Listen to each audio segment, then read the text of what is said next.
If I were going to give career advice to somebody, it would be that you have to love it.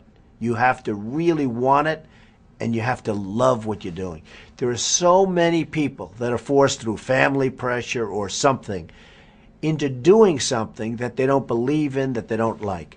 You've got to go after the kind of a job you like. You may love the airline business. Now, the airline business is a terrible business, but you'll probably do better within the airline business if you love it than you will in a better business than the airline business if you don't.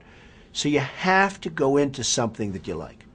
There are many stories of people that became successful later in their life by doing other things, and they got out of something that they didn't like. And one of them is a friend of mine.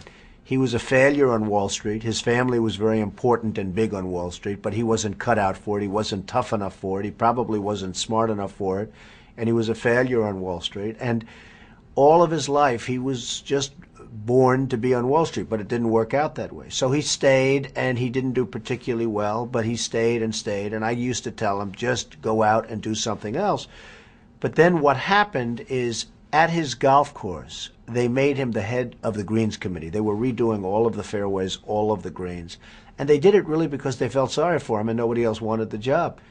And he did a spectacular job. He was there at 5 o'clock in the morning with the contractors. He worked really hard. He wouldn't get home till 8:30 in the evening. He loved what he was doing. And I told him, you ought to go out and build golf courses. This is what you're good at. And he laughed at me. He said, Donald, I could never do that. I have to be on Wall Street. I'm expected to be on Wall Street. I have to be on Wall Street. I said, yeah, but you're not happy and you're not good at it. He said, it doesn't matter. I'm expected to be there.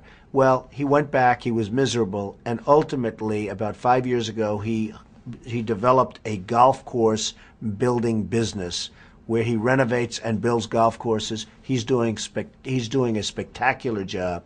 It couldn't be better. He couldn't be happier. It's the first time in his life he's doing well and the first time in his life he's happy.